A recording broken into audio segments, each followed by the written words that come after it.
Hello friends, ఈరోజు మనం ఎక్కడికి వెళ్తున్నామో తెలుసా? మనకి చాలా ఇష్టమైన చాక్లెట్ ఏ మొక్క నుంచి వస్తుందో తెలుసుకుందాం.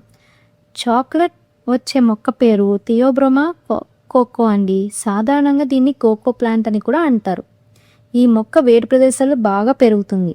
ఎక్కువగా పండించే దేశాలైతే గనక ఐవరీ కోస్ట్ మరియు ఘనా అనే కంట్రీస్ అండి.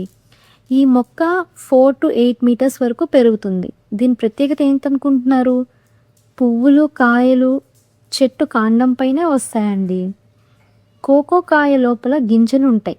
ఆ గింజలనే కోకో బీన్స్ అని అంటారు. ఆ గింజలను ఎండపెట్టి వేడి చేసి పొడిగా చేస్తారనమాట. అక్కడ నుంచి వచ్చేదే మనకి కోకో పొడి కానీ దాని ద్వారా తయారయ్యేది కోకో బటర్ తయారవుతాయి అన్నమాట. వాటితోనే మనం తినే చాక్లెట్ కూడా ఫైనల్గా ప్రిపేర్ చేస్తారు. కోకో మన ఆరోగ్యానికి కూడా కొంత మంచిదేనండోయ్. ఇది మన హృదయానికి ఉపయోగపడుతుంది. చాక్లెట్ తింటే మనకి హ్యాపీగా అనిపించడానికి కారణం కూడా ఇదే. కానీ ఎక్కువగా తినకూడదు, మితంగా తింటేనే మంచిది.